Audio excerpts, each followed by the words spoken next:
जय जय शङ्कर हर हर शङ्कर जय जय शङ्कर हर हर शङ्कर जय जय शङ्कर हर हर शङ्कर जय जय शङ्कर हर हर शङ्कर. ஆச்சார விஷயங்கள் தெய்வத்தின் குரல் 3ஆம் பாகம். விஞ்ஞானத்துக்கு கட்டுப்பட்டதல்ல. ஆனால் நான் என்ன சொல்கிறேன் என்றால், இந்த வரைக்கும் இது சந்தோஷத்துக்குரியதுதான் என்றாலும் நம் ஆச்சார அனுஷ்டானங்கள் பூராவையும் சயின்ஸின் எல்லைக்குள் கொண்டு வந்து அந்த அடிப்படையில் நிரூபித்துக் கொள்ள வேண்டும் என்று நினைப்பது சரியில்லை என்கிறேன். சயின்ஸுக்கோ நம்முடைய சோசியல் ஐடியாலஜிக்கோ வேறெதற்கோ சாஸ்திரம் அக்ரியாக வேண்டும், ஒத்துப்போக வேண்டும் என்கிற எண்ணமே தப்பு என்பது என் அபிப்பிராயம். சாஸ்திரத்தின் சத்தியம் அதன் சொந்த பிரமாணத்திலேயே இருக்கிறது. அது ரிஷிகள் கொடுத்த சூப்பர் சயின்ஸ், நம் விஞ்ஞானத்துக்கு அதீதமான உயர் விஞ்ஞானம். பாக்கி எல்லாவற்றுக்கும் இது பிரமாணமே தவிர அவற்றின் பேசிஸில் அடிப்படையில் இதை ஒப்புக்கொள்வது என்பது தலைகீழ் பாடம். நம்முடைய சிற்றறிவில் தோன்றும் சோசியல் கான்செப்ட்களை, சமூக கருத்துக்களை நாம் சாஸ்திரப்படி மாற்றிக்கொள்ள வேண்டுமே என்று சாஸ்திரம் நம்முடைய கான்செப்டுக்கு வளைந்து கொடுக்க வேண்டும் என்று நினைப்பது தப்பு.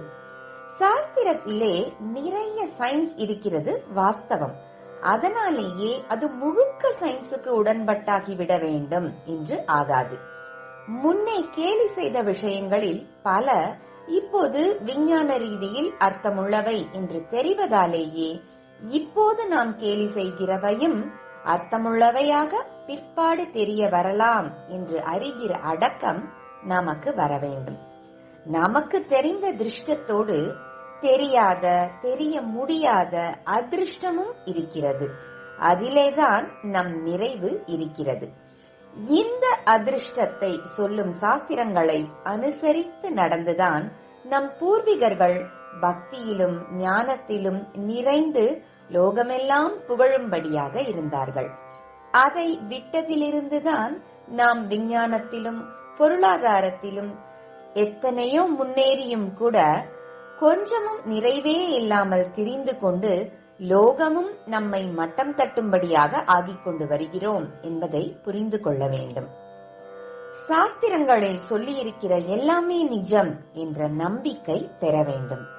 நமக்கு தெரிகிற சயின்ஸ், வைத்திய சாஸ்திரம் முதலானவற்றுக்காகத்தான் ஆச்சாரம் என்றால், சாஸ்திர விதிகளை இவற்றின்படி மாற்றிக்கொண்டால் என்ன என்ற எண்ணம் வரும். சாணி போட்டு மெழுகுவது அது ஆன்டிசெப்டிக் என்பதற்காக மட்டும்தான் என்று வைத்துக் கொண்டு விட்டால், அப்புறம் நம் பூஜை மாடத்தையோ அல்லது யாகசாலையையோ ஏன் சாணிக்கு பதில் பினாயில் அல்லது கார்பாலிக் ஆசிட் போட்டு அலம்ப கூடாது என்று கேட்க தோன்றும்.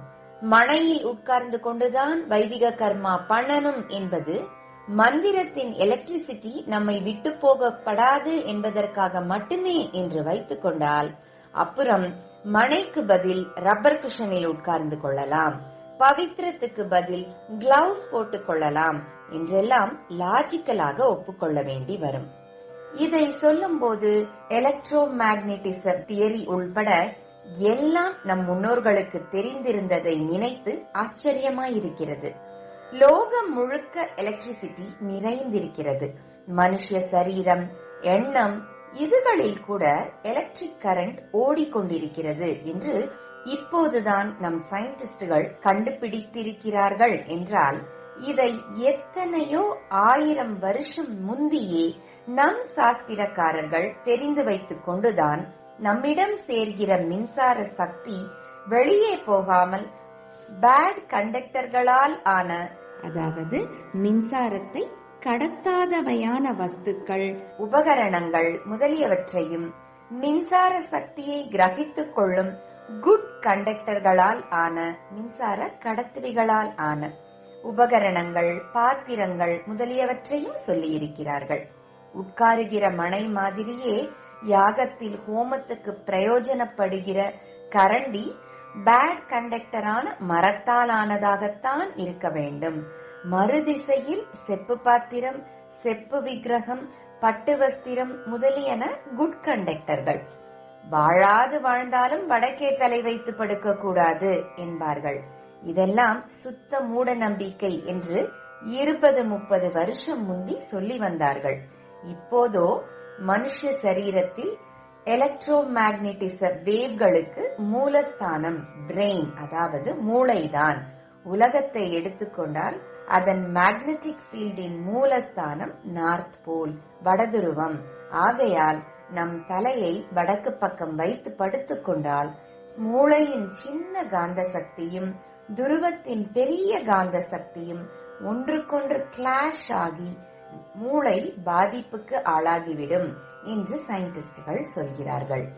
அதே சமயம் ஜபம் தியானம் பண்ண வடக்கு பார்த்து உட்காருவது நல்லதென்று சொல்லியிருக்கிறது. தூக்கத்தில் புத்தியும் மனசும் நமக்கு வசப்படாமல் தன்னையும் மீறி தூக்கம் நம்மை வசப்படுத்தி ஓய்ச்சலில் அடித்து போடுகிறது. அப்போது புத்தி களைத்து கிடக்கிறது, அல்லது நம் வசத்தில் இல்லாததால் கண்ணா பின்னா என்று கனவுகளை கல்பித்துக் கொள்கிறது. இம்மாதிரி சமயத்தில் இந்த சின்ன மேக்னெட்டை லோகத்தின் பெரிய மேக்னெட்டுக்கு நேரே பிடித்தால் தாறுமாறாய்விடும். ஆனால் ஜப தியான காலத்தில் நாம் மனசை அப்படியே அடக்கி வசப்படுத்த முடியாதவர்களாய் இருந்தாலும் கூட அப்படி பண்ண வேண்டும் என்ற லட்சியமாவது நமக்கு இருக்கிறது. ஈஸ்வரன் விஞ்ஞான கருவிகளுக்கு திருஷ்டமாயுள்ள மின்சார காந்த சக்தியாய் மட்டும் இல்லாமல் நம் லட்சியத்தை தெரிந்து கொண்டு அதற்கு அருள் செய்கிறவனாயும் இருப்பதால் தியான காலத்தில் அதே காந்த சக்தி நமக்கு நல்ல பவரை கொடுக்கும்படி பண்ணுகிறான். ஷாக் அடிக்கிற எலக்ட்ரிசிட்டியை கொண்டே நாம் எத்தனையோ நல்லதை பெறவில்லையா? அந்த மாதிரி பிராணசக்தி நம் தேகத்தில் உள்ள சக்கரங்கள் வழியாக போகிறதிலும் சயன நிலை, தியானத்தில் உட்காரும் நிலை ஆகியவற்றுக்குள் ரொம்ப வித்தியாசம் உண்டு. அதுவும் தவிர வடக்கே மேருவில் இருக்கிற யோகிகள், ஞானிகள் ஆகியோரின் அனுகிரக வேவையும் அந்த பக்கம் பார்த்து ஜபம் பண்ணும் போது சற்று சுலபமாக கிரகிக்கலாம்.